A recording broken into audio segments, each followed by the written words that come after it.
La mayoría de las sustancias de la Tierra están en forma de mezcla, pero existe un tipo especial de mezcla que tiene mucha más importancia que cualquier otra.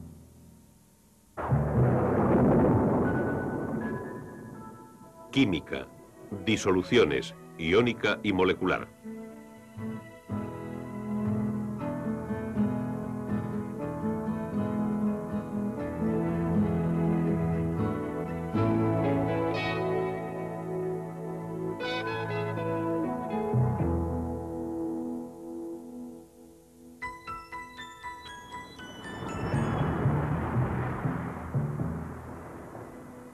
Los océanos y mares de la Tierra son grandes disoluciones. Y las células vivas vistas al microscopio son pequeñas bolsas de estas disoluciones. Muchos de los procesos de la vida tienen lugar en estas mezclas homogéneas que llamamos disoluciones. En organismos simples, en las células y tejidos de los organismos complejos, las disoluciones hacen que sean posibles las interacciones químicas que proporcionan alimento, arrastran los productos de desecho del metabolismo y transmiten los impulsos nerviosos. Las disoluciones son indispensables para cocinar, probar y comer. Y en el laboratorio y la industria, las disoluciones no solo facilitan la medida y la dispensación de productos químicos, sino que aceleran las reacciones químicas y de hecho posibilitan el que tengan lugar algunas reacciones que de otra forma no se producirían. ¿Por qué? La respuesta reside en la comprensión de lo que son las disoluciones y quizá también de lo que no son. Una cucharada de arcilla, un poco de agitación y tendremos lo que parece ser una mezcla homogénea. La mezcla de arcilla y agua es una suspensión. En una suspensión, las partículas que la forman son lo suficientemente grandes como para que se puedan ver a simple vista, incluso para que se puedan filtrar fácilmente. Pero con el tiempo, las partículas de arcilla se sedimentarán. Las sustancias que forman una disolución nunca se sedimentan. La mezcla es siempre homogénea. Esta vez añadiremos un poco de gelatina en polvo. Ahora no podemos ver ninguna partícula, solamente un cambio general de color. De nuevo la mezcla parece homogénea. Si dejáramos pasar el mismo tiempo que dejamos con la mezcla de arcilla, no se sedimentaría nada.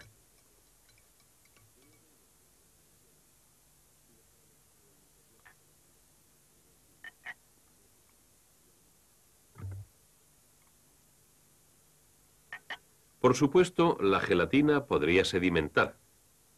Pero observemos cuál es el efecto cuando hacemos pasar una luz a través de la gelatina. Podemos ver la luz como un haz, puesto que las partículas de gelatina son lo suficientemente grandes como para reflejar y dispersar alguna de las ondas de luz, incluso aunque las partículas no sean lo suficientemente grandes para que las podamos ver.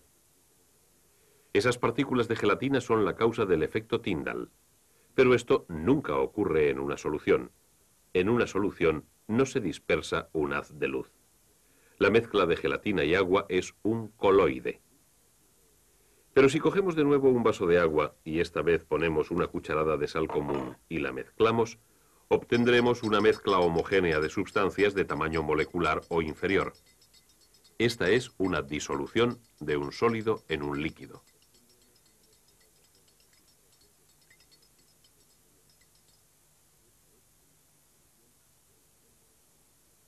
La disolución de sólidos en líquidos es esencial para los procesos de la vida. La sangre, un 90% de agua, transporta materiales a todo lo largo del cuerpo. Disueltas en la proporción líquida de la sangre, se encuentran sustancias sólidas que llegan a las células como nutrientes, así como productos de desecho para ser eliminados. Las disoluciones de sólidos en líquidos son las más comunes. Pero las disoluciones no se limitan solamente a este tipo de mezcla. Algunas disoluciones son mezclas homogéneas de gases en líquidos. El dióxido de carbono disuelto en agua proporciona a los refrescos su efervescencia. El oxígeno disuelto en agua es esencial para las plantas y animales que viven en el agua. Y organismos como el nuestro, que viven fuera del agua, dependen del oxígeno disuelto en otros gases.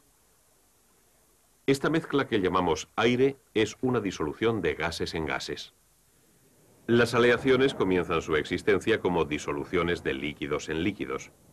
El acero, por ejemplo, se forma a partir de una disolución de varios metales fundidos, como el manganeso, vanadio y tungsteno en hierro. Pero cuando la mayoría de las disoluciones de metales pasan desde su fase líquida a su fase sólida, en otras palabras, cuando se solidifican, pierden su homogeneidad. La mayoría de las aleaciones, como el acero, son mezclas heterogéneas. Las disoluciones, cuando se forman, dan sabor a nuestra sopa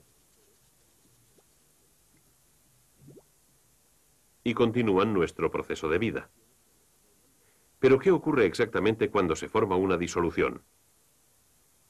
Para verlo, volvamos a la más simple y probablemente más clara ilustración, la disolución de una cucharada de sal común en agua. La sal, cloruro sódico, es una disolución iónica cristalina. Cada cristal está compuesto de una disposición regular de átomos cargados, iones de sodio y cloro. La atracción entre los iones positivos y negativos los mantienen unidos mediante enlaces iónicos y origina cristales del sólido iónico, cloruro de sodio. El agua es una sustancia molecular no iónica. Dos átomos de hidrógeno, mediante un enlace covalente con uno de oxígeno, forman la molécula de agua. Los enlaces tienen una gran fuerza. La molécula es electrostáticamente neutra, pero extremadamente polar. A causa de una distribución desigual de los electrones en las moléculas, el oxígeno tiene una carga parcial negativa y el hidrógeno una carga parcial positiva. El líquido, agua, se compone de un gran número de moléculas polares unidas mediante fuerzas electrostáticas de atracción entre los polos positivos y los negativos. Estas conexiones se rompen y se reforman fácilmente, proporcionando a las moléculas de agua gran movilidad en la fase líquida. Así tenemos dos sustancias con partes cargadas, agua compuesta de moléculas polares y sal compuesta de iones cargados. Y las mezclamos. Todo lo que podemos ver es la aparente desaparición de los cristales de sal.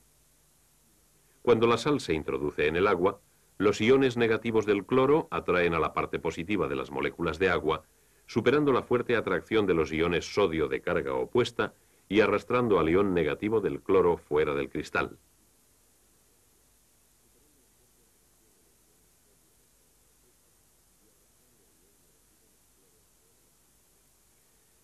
Y el mismo tipo de atracción tiene lugar entre los iones positivos de sodio y la parte negativa de las moléculas de agua. De esta forma, los iones en nuestro cristal de sal se disocian.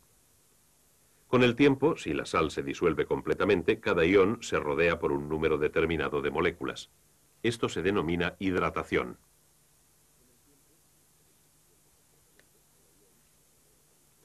Ahora, a medida que los iones son arrancados de los cristales de sal por las moléculas de agua, no permanecerán concentrados en una parte del agua, puesto que las moléculas de un líquido están siempre en movimiento. Cuando observamos en el microscopio pequeñas partículas suspendidas en un líquido, vemos que se mueven en zigzag. Esto es lo que se denomina movimiento browniano. Las partículas son efectivamente golpeadas por moléculas de agua en movimiento rápido, constante e irregular. No podemos ver las moléculas, pero podemos ver el resultado de los choques. Las moléculas de todos los fluidos se mueven de esta manera. Así, este movimiento de las moléculas de agua dispersa los iones de cloro y sodio a través del agua. Los cristales de azúcar también se disuelven en agua, pero el azúcar es una sustancia molecular, no iónica. De esta forma, cuando los cristales de azúcar se rompen, todas las moléculas de la sustancia se dispersan. Así, ahora con la dispersión de moléculas o iones en el agua, tenemos una disolución. Y ahora lo que necesitamos es alguna terminología con la que trabajar. La sal, la sustancia que se disuelve, se llama soluto. La sustancia que origina la disolución se llama disolvente. Cuando un sólido se disuelve en un líquido, el líquido siempre es el disolvente. En otros tipos de disoluciones, la sustancia que se encuentra en mayor cantidad es el disolvente. En el aire, el nitrógeno es el disolvente y el oxígeno, argón, vapor de agua y otros gases son el soluto. El agua es el soluto en el alcohol y el disolvente en nuestra solución salina. El agua es el disolvente más común que existe e indudablemente el más importante. En todos los seres vivos, el agua es el medio de transporte de las sustancias disueltas que sostienen la vida de un organismo. Puesto que las materias que el agua transporta son de tamaño molecular o más pequeñas, pueden pasar a través de las membranas que mantienen en su lugar a los mayores constituyentes de las células. Importantes elementos nutritivos como la glucosa y los aminoácidos se transportan a través de organismos vivos en su forma molecular, entran en las células y allí reaccionan lentamente con el oxígeno y otras sustancias. Ahora, más terminología. Observemos los términos que añadimos a estas descripciones químicas. Algunas disoluciones son diluidas, otras muy diluidas y algunas concentradas. Estos términos nos dicen de forma muy general algo sobre las cantidades relativas de soluto y solvente. Por ejemplo, el ácido sulfúrico concentrado es un 96% de H2SO4 en peso y un 4% de agua. El ácido clorhídrico concentrado es solo alrededor de un 36% en peso de ácido y un 64% de agua. El término concentrado significa simplemente que existe una cantidad relativamente grande de ácido.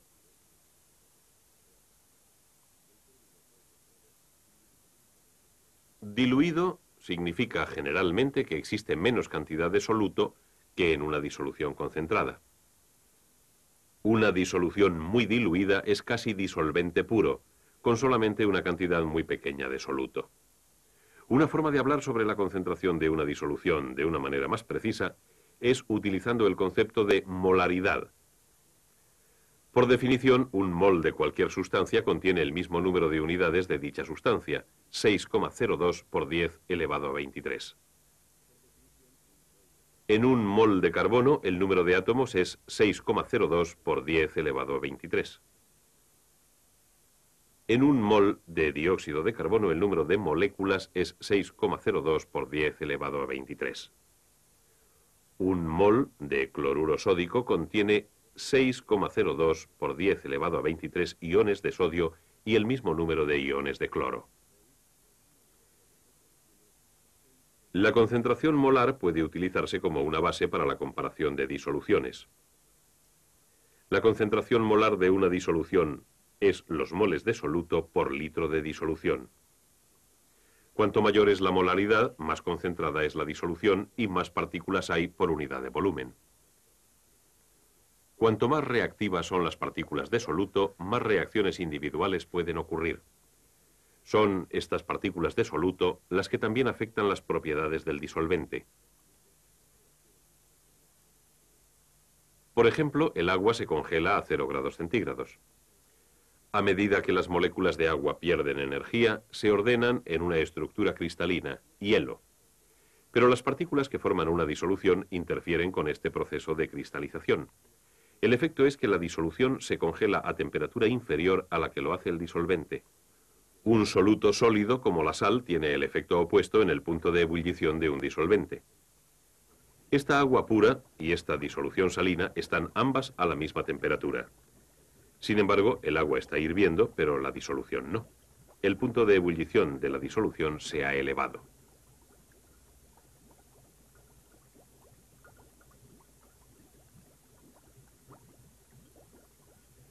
La disolución tendrá que absorber más energía antes de hervir.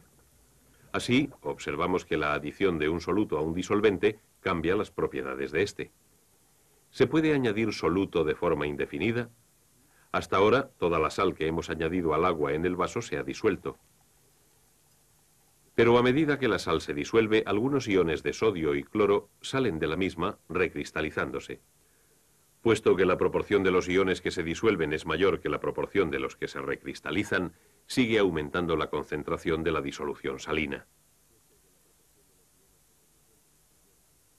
Pero gradualmente, a medida que la concentración aumenta, la proporción a la que las partículas de soluto se disuelven se iguala a la proporción en que estas partículas se depositan. Se alcanza un estado de equilibrio y se dice que la disolución está saturada. Ahora, la saturación es la condición de nuestra disolución salina. No admitirá más sal en esta cantidad de solvente si permanece igual la temperatura de la disolución. Pero si aumentamos la temperatura del cloruro sódico en agua, se puede disolver más soluto. Esto no sucede con todas las disoluciones. En algunos casos ocurre lo contrario. Pero ahora nuestra disolución salina está de nuevo insaturada y se disuelven más partículas de las que se depositan. Podemos disolver más sal en nuestra disolución hasta que se alcanza de nuevo el equilibrio y la disolución se satura. Si añadimos disolvente tendría el mismo efecto. A mayor cantidad de agua, mayor cantidad de sal podemos disolver hasta que alcanza la saturación.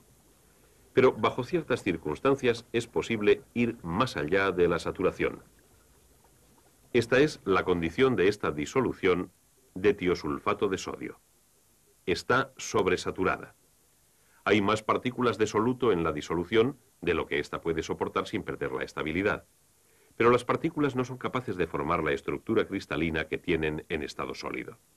Necesitan algunas partículas, incluso una mota de polvo, para empezar la estructura, pero no existe ninguna. Ahora observemos. Un pequeño cristal de soluto actúa como una especie de detonador para empezar la cristalización.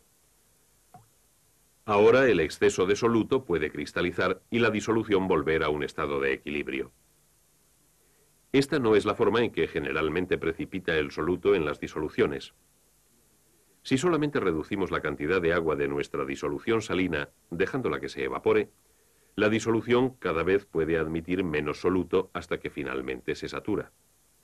Y a medida que el agua continúa evaporándose, los cristales de sal precipitan. La naturaleza frecuentemente funciona de la misma forma. La sal de una gran mina subterránea que quedó cuando se secó un mar prehistórico. El azúcar sin procesar se produce comercialmente mediante un proceso de evaporación que separa el azúcar cristalino del agua en el almíbar del azúcar.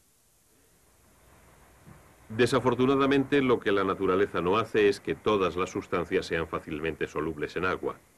El petróleo, por ejemplo.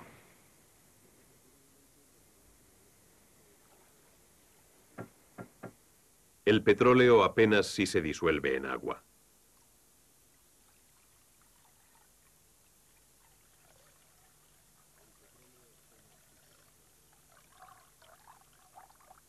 Y tampoco lo hace el tetracloruro de carbono.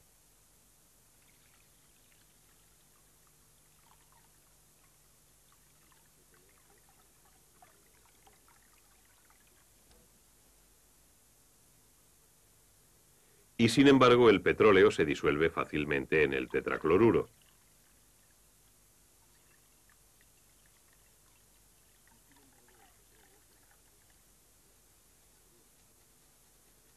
Por otra parte, la sal, que sabemos que se disuelve fácilmente en agua, no se disuelve casi ni en petróleo ni en el tetracloruro de carbono. Aquí está la razón. Recordemos que el agua es una molécula polar con una parte positiva y otra negativa. La sal es un electrolito, un sólido compuesto de iones positivos y negativos. La sal se disuelve por la atracción entre iones de sal y las moléculas de agua.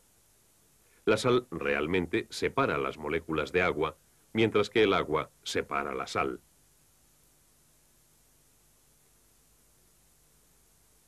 Aunque el petróleo es una sustancia molecular como el agua, no es polar. El agua atrae otras moléculas de agua de forma mucho más fuerte de lo que atraen las moléculas de petróleo. Si una molécula de petróleo se introduce entre dos moléculas de agua, las moléculas de agua se juntarán de nuevo y expulsarán a la de petróleo. Así, el petróleo no se disuelve en agua. Pero el tetracloruro de carbono, al igual que el petróleo, es una sustancia no polar. Las fuerzas de atracción entre las moléculas de tetracloruro de carbono, entre moléculas de petróleo, entre moléculas de tetracloruro y petróleo son todas similares.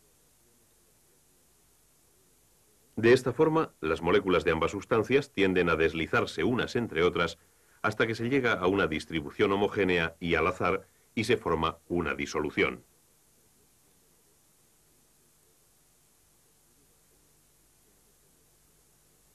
En general, los disolventes tienden a disolver solutos con características semejantes.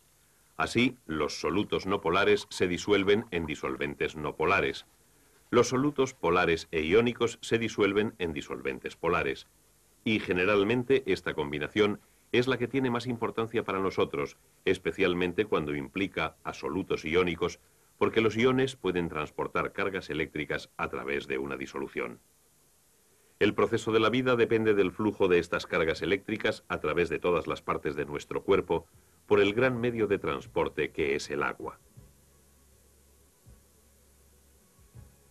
Desde las mezclas que bañan y alimentan a nuestras células más pequeñas, hasta la mezcla homogénea que es el mar, que cubre las 3/4 partes de nuestro mundo, las disoluciones son una parte íntima de la vida y son fundamentales para la vida de nuestro planeta.